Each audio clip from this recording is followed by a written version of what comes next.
What is denied by many people but is actually 100% real? Mr. Reddit. Where I live, many people deny their dog is out of control and needs to be on a very short leash. My upstairs neighbor is this person. Near zero control over his dog and gets mad when I don't love her. She is loud, aggressive, and barks loudly at everything. She loves everybody, not when she's barking and growling she doesn't. I've told him if she bites me, I'm going to hit that dog. I carry bear spray because of her. Brown recluse only live in about 16 states and bites are very rare. Spider bites in general are rare, and unless you see the spider bite you, you shouldn't assume it was a spider bite. Cats are actually pretty social, you just have to make them comfortable enough in their environment that they feel safe coming out to cuddle. I have a cousin who doesn't understand why our cats are more friendly to them than theirs. It's because she forces her cats to cuddle, where at my house I have the rule you wait for the cats to come to you. Anytime her kids are over I will yell at them constantly to leave my cats alone. We only have one cat who doesn't want to respect our personal space, i.e. won't leave you alone. Wants to constantly be up in your face, licking, and will claw/climb the shit out of you to get it if you let him. Most of the other cats will beat the crap out of him, as when he wants attention he won't leave them alone till they do. We have to have his nails trimmed all the time and do a quick tap on his head to tell him no, he is deaf and that's the only thing that works.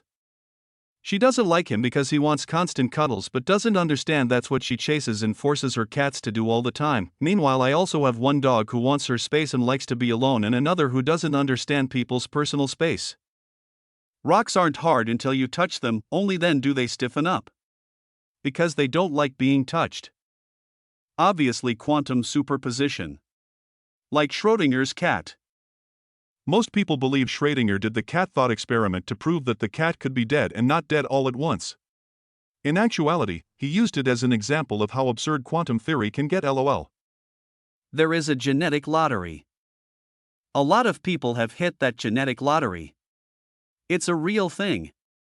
Being born without any medical problems, and having a loving mom and dad. That to me is winning the genetic lottery. As far as genetics go, I bet everything on red and lost it all. I was born with not 1, not 2, not 3, not even 4, but 5 genetic disorders that have caused me issues my entire life. And to top it off, a very abusive mother and a dad that was never there. A footnote, the late Terry Pratchett, British fantasy author 100% better than Rowling, called this kind of thing a substition. Opposite of a superstition, which is untrue but widely believed. We are people of belief, everything we never checked ourselves is a belief. Of course there's nearly no chance it's wrong when it has been verified by many people. Still, most of what we think is things people told us that we believe in, like I believe dinosaurs existed because many people confirmed that such thing existed and there's even fossils and everything, but I never have digged the earth to find one myself, and I don't have the technical knowledge to just study, so I'm just trusting that these people don't lie. Which is natural and probably the wisest decision. It's not about verification by popularity, it's about hundreds if not thousands of professionals and regular people critically analyzing their evidence, hypothesis, and process. We are a people of belief, but we should be a people of reasonable doubt. It's not an issue of people doubting science, it's a matter of people believing in something other than science, then apathetically or maliciously ignoring evidence to believe what they want. Science exists in perpetual self-doubt. If you can raise a serious doubt that is supported by evidence, scientists will jump to have their name on that theory or discovery. But most of the time scientists just say we already had that doubt, but the evidence doesn't allow that option and all the idiots scream cover-up instead of analyzing further. Many people deny it, but climate change is 100% real. Good question. One of the more interesting effects of climate change. I recently visited Glacier National Park and grizzly bears at the top of mountains are being affected by warming. Trees are able to grow higher up the mountains and so prey species that relied on forest clearings, groundhogs and stuff like that, are struggling to survive since burrowing is no longer as easy, making them more vulnerable. The grizzlies are moving to a much more berry and nut-based diet as a result. The fun fact to this is people want to fight climate change, however we are overdue for a warming period because we are approaching the end of a quaternary ice age. And it shouldn't be called climate change, it should be called acceleration of the natural climate. This is because we have sped up the process but we don't know by what amount. Another thing is people are taught that we need trees to fight climate acceleration the best, but while trees are very important, it's actually a type plankton in the ocean that produces the bulk of our oxygen and we should be cleaning the ocean to get more oxygen as well as plant trees. that things like lockdown and social distancing were actually very effective at doing exactly what they needed to do and slowing down the curve. Helping slow down the flood of people heading into hospitals for COVID treatment so that our amazing healthcare workers actually had a fighting chance to help them. The life you end up living will be a combination of circumstances beyond your control, and about your own choices, good or bad. Always both. A lot of people really want to believe it's one or the other. That the rich and social elites are slowly trying to take control of the world like they have always done, and they do this by dividing us with unimportant things like race, sex, and politics. Then when that doesn't work, they build stadiums for sports or create new forms of entertainment to distract us. On top of that, they are slowly trying to control our food, water, energy, kids, and health by creating a society that can't survive without the poison they've added to everything we need to survive. The Twin Towers collapsed because a jet slammed into them at 500 miles per hour, blowing off the fireproofing, and the resulting fire weakened the steel to the point where it could no longer hold up the tower above the impact zone. The most free countries have the most reported discrimination, 'cause if you're not free to report it, there's no reports. The Bible never mentions anything about homosexuality. The verse most commonly used by homophobic Christians is Leviticus 18 verse 22, "Thou shalt not lie with mankind, as with womankind, it is abomination."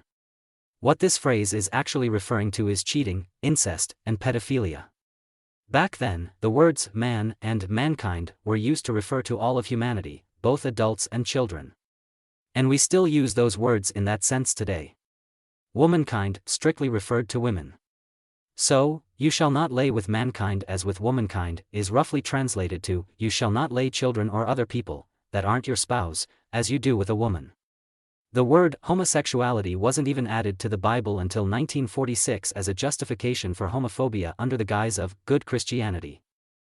Governmental control. Now, I don't think every conspiracy theory is real or healthy, but acting like we live in a utopia and the elites never conspire or control is pure lunacy. We see evidence of it constantly.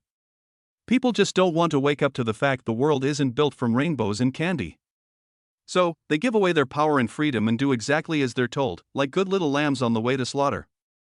The fact that everything we do is selfish, this is so vehemently denied, that I feel the need to explain.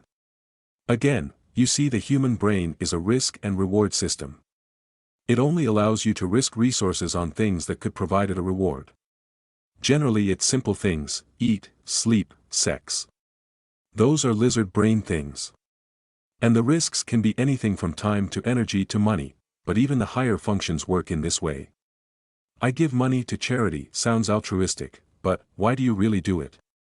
There are BS reasons, like good for society, tax write-off, etc. But the real reason is that it makes some happier or feel better in some way. We don't do things that aren't in some way for our own benefit.